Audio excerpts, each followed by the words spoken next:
ഇവിടെ ഈ കല്യാണത്തിന് ആദ്യ എതിർപ്പ് പറഞ്ഞത് ഞാന്, മറിച്ച് പറഞ്ഞത് ഞാൻ തന്നെ.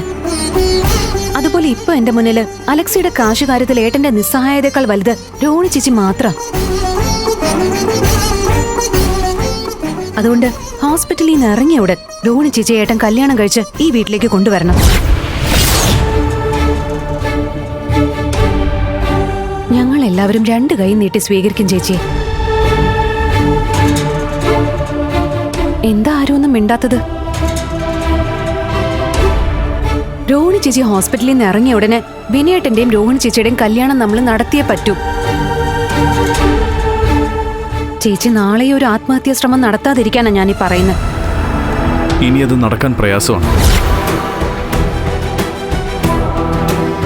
അവളുടെ അമ്മാവനും അമ്മായിയും ഹോസ്പിറ്റലിൽ വന്നിരുന്നു. നിർബന്ധപൂർവ്വം ഡിസ്ചാർജ് വാങ്ങി അവളെയും കൊണ്ട് അവർ നാട്ടിലേക്ക് പോയി.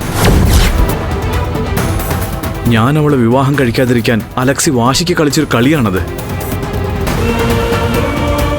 ആ അമ്മാവനും അമ്മായിയും അവൻ വിലയ്ക്ക് വാങ്ങിച്ച കളിപ്പാവകളും. അതെന്തായാലും ഏട്ടൻ ചേച്ചി അവരുടെ കൂടെ വിടരുതായിരുന്നു. ഞാൻ ഹോസ്പിറ്റലിൽ ബില്ല് സെറ്റിൽ ചെയ്ത് വരുമ്പോഴേക്കും അവളെയും കൊണ്ട് അവർ പോയിരുന്നു. ഞാൻ വിളിച്ചപ്പോ അവളുടെ ഫോൺ അവളുടെ അമ്മാവന്റെ കയ്യിലാണിപ്പോ.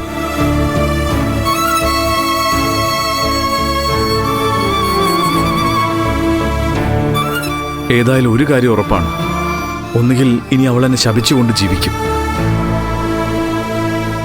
അല്ലെങ്കിൽ അവൾ മരിക്കും.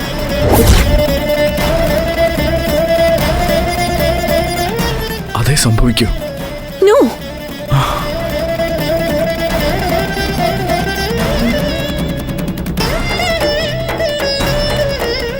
ചേച്ചി ഒരിക്കലും നമ്മൾ മരണത്തിന് വിട്ടുകൊടുക്കില്ല.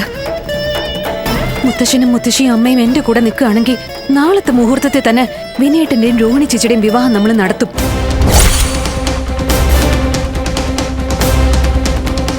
എന്റെ ഉറപ്പാത്.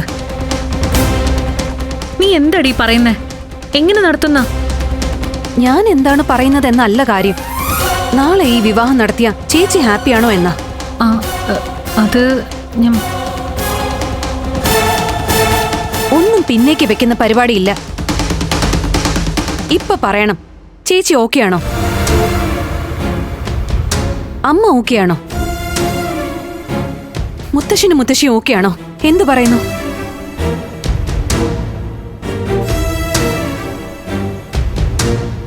മുത്തശ്ശ, വെറുതെ കൺഫ്യൂഷൻ ആവണ്ട.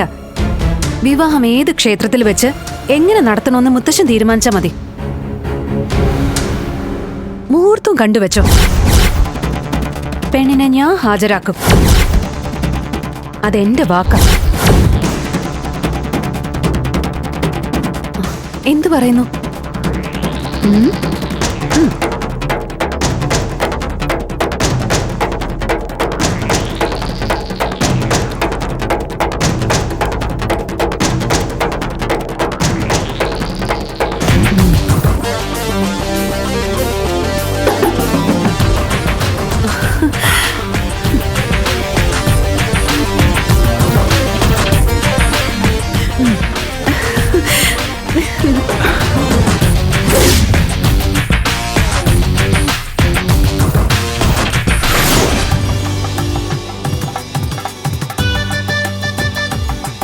ഫ്ലവേഴ്സ് സ്മാർട്ട് ഷോ ഫെബ്രുവരി 15 ശനിയാഴ്ച ആരംഭിക്കുന്നു.